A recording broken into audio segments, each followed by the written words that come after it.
प्रणाम साथियों, सनातन कथाओं में आपका एक बार फिर से स्वागत है। जैसा कि आप सब लोग जानते ही होंगे कि कल से अगस्त महीने की शुरुआत हो रही है। अगर आपको भी पहले किसी की तरह इस बात की कन्फ्यूजन है या दुविधा है कि अगस्त महीने का पहला प्रदोष व्रत कौन सी तारीख को रखा जाएगा, तो मैं आपको बता देती हूँ कि पहला प्रदोष व्रत 6 तारीख को रखा जाएगा। प्रदोष व्रत मुख्यतः शुक्ल पक्ष और कृष्ण पक्ष की त्रयोदशी को रखा जाता है, जो कि 6 तारीख को दोपहर 2:09 से द्वादशी खत्म हो जाएगी और त्रयोदशी लग जाएगी। इसलिए पंचांग के हिसाब से प्रदोष व्रत 6 तारीख को रखा जाएगा। प्रदोष व्रत का मतलब होता है वो व्रत जो संध्या काल में रखा जाता है। संध्या काल में त्रयोदशी व्याप्त होने के कारण 6 तारीख को ही बुध प्रदोष का संयोग भी बन रहा है। 6 अगस्त को बुधवार के कारण इसे बुध प्रदोष व्रत भी कहा जाएगा। शास्त्रों में कहा गया है कि त्रयोदशी तिथि प्रदोष काल यानी शाम के समय होती है, उसी समय ही प्रदोष व्रत रखा जाता है। प्रदोष काल में भगवान शिव कैलाश पर प्रसन्न मुद्रा में होते हैं, इसलिए ये व्रत प्रदोष काल में रखा जाता है। शुक्ल पक्ष की त्रयोदशी तिथि में होने के कारण शिव जी इस वक्त वृषभ पर विराजमान होंगे, यानी कि शुक्र पक्ष होंगे, जिसे बेहद शुभ और अभिष्ट सिद्धि देने वाला बताया गया है।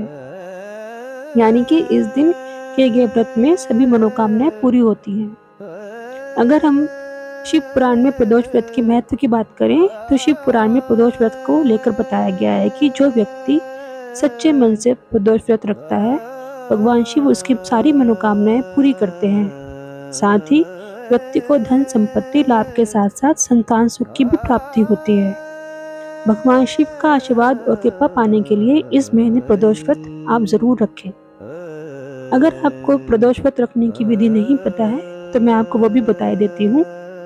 प्रदोष व्रत के लिए सूर्योदय से पहले उठकर अपने सारे नित्य काम निपटा लें और फिर स्नान कर लें।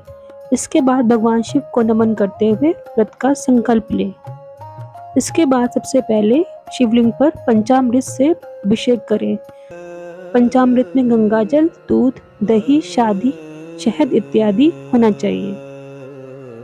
अभिषेक करते वक्त आप ओम नमो भगवते रुद्राय मंत्र का जप कर सकते हैं। मैं फिर से बता देती हूँ, अभिषेक करते वक्त आप ओम नमो भगवते रुद्राय का मंत्र कर सकते हैं। इसके बाद आप शिवलिंग पर सफेद चंदन, धतूरा, शमी की पत्तियां, फूल, फल, भस्म आदि अर्पित कर सकते हैं। यदि आपके पास इसमें से कोई सामान नहीं है तो कोई बात नहीं, आप केवल धतूरा और बेलपत्र चढ़ा के भी ये व्रत रख सकते हैं।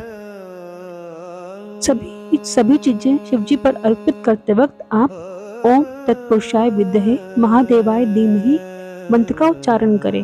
मैं फिर से बता देती हूँ, ओम तत्पुरुषाय विद्महे महादेवाय धीमहि मंत्र का उच्चारण करें। इसके बाद आप भगवान शिव जी के लिए घी का दीपक जलाएं। व्रत में 2 बार पूजा की जाती है, पहले सुबह और दूसरा प्रदोष काल में। इसके बाद जब सारी पूजा समाप्त हो जाए तब आप भगवान शिव जी की आरती अवश्य करें।